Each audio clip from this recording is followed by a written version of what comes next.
Hey there, in this video, I'm sharing a look at how I built the Forgotten War diorama. The whole idea of creating this diorama kind of happened by chance when I was testing out a 3D pen to make a three-dimensional frame, just playing around with it on the parts of a 1/72nd scale plastic model. From there, the idea really took off. I started experimenting for the first time to create a tree for the diorama and also wanted to try pouring epoxy to mimic a body of water. But I'll dive into that more in the next video. The idea came up to create a different historical scene, where a war once happened. The memory of that event is a plane wreck that crashed into a lake, washed up on the shore, and worn down by the passage of time, serving as a reminder of those chaotic days for peaceful civilization. The first thing I did was whip up a quick sketch to show how I wanted to illustrate the scene and arrange the elements. You could say that the final layout evolved as I worked on it and turned out to be quite different. The current details from the experiment were set to be put in a water tank made of epoxy. A few of the leftover figures of the Wild West cowboy settlers were meant to bring some excitement to the diorama.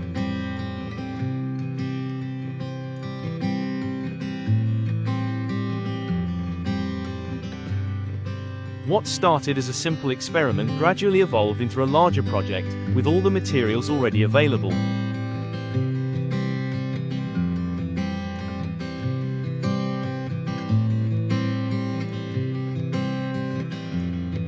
But the 3D pen crafting went on, with more and more details being added, and the wreckage kept getting bigger.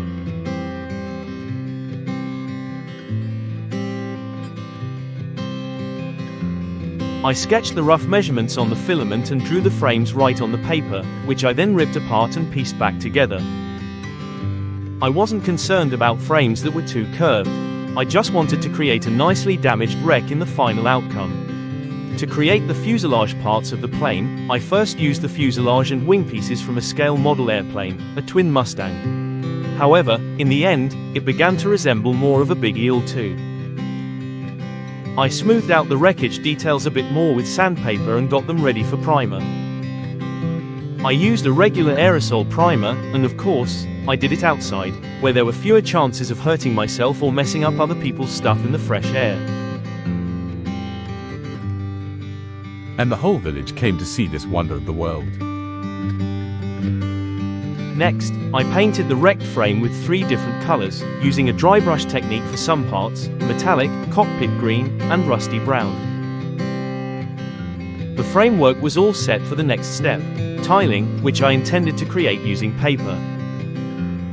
When I was testing the tail rudder, I started by using a napkin to figure out the plating of the fuselage, but was not happy with the outcome. The idea was that the final result could be shaped to fit the frames, but the napkin turned out too thin and fragile when using PVA. Then I tried using regular paper, applying PVA glue to it, and it became soft enough to bend into the gaps between the frames just like I wanted. I poked at the bullet holes and other little injuries here and there, and it felt pretty satisfying in the end. The size of the panel gaps wasn't as important for a wreck that had been exposed to nature for such a long time as it was for some of the healthier models. I chose XPS board as the base material for the diorama, which is a popular choice among many diorama creators, and I really like it too. Since I wanted a thicker piece to shape the landscape than the board I had, I stuck several boards together using PVA glue to get the thickness I wanted.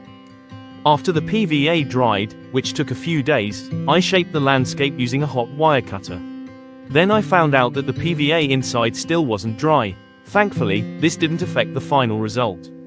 I made the erosion marks on the water's surface in the lake using the tip of the hot wire cutter kit, and it turned freehand shaping into a really enjoyable experience.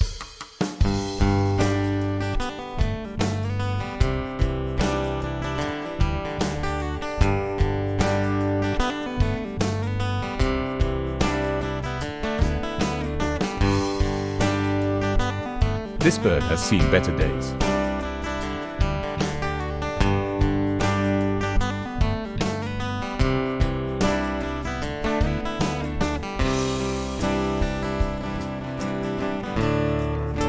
I chose to raise the tail and one wing in a big way, either because of the impact from the fall or from being washed up on the shore.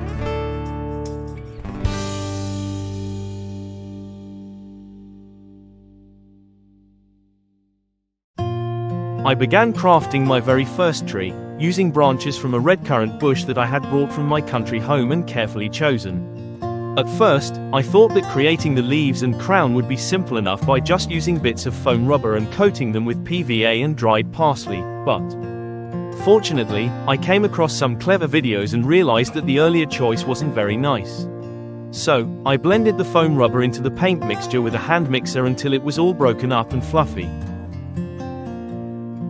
I discovered that the tree could use a fuller crown of branches, so I decided to use some old grape bunch branches for that. I made some little holes here and there on the main stem and stuck them in place with superglue. In the meantime, I saw that the tree was growing too big, so I trimmed the branches and arranged them to be smaller and closer to the main trunk. In the meantime, I got the batting material ready, which would turn into the base for the leaf canopy, by painting it black to mimic the finest branches. After sticking the branches together, the oddly steep grafting spot didn't look very nice, of course. I joined the grafting spot by using a pre-drilled hole and a wire that I put in there, which I then secured with superglue and baking soda. I also worked on making the sudden changes feel smoother and more natural by toughening them up with baking soda and superglue. I gave it a shot to make the final surface smoother with model putty, but it didn't really stick to the natural material very well. I think I'll give wood putty a try next time. Sean and friends wondered why the tree was already dead. In my box of scratch materials, I discovered a propeller cone and a propeller. I put him together and attached him to the wreck.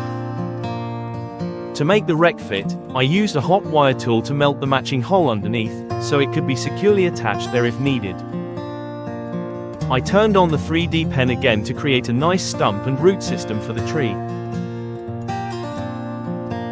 The final look of how the branches of this tree stick out from the shore and dip into the water was like this. That's it for now. I had so much material that I had to split this into a trilogy. What you just saw was Epic Saga Episode 1. In the next part, you'll see me crafting scenery details, painting little figures, planting tree, and pouring epoxy to fake water, and tell you about a moment when things got unexpectedly kind of smoky. To be honest, I tried many of these techniques for the first time ever. I made mistakes, glorious, ridiculous mistakes, but I learned from them, so you don't have to. Thanks for watching, and until next time, I wish you strong glue, steady hands, and zero paint spills. See you in the next one for more mini madness.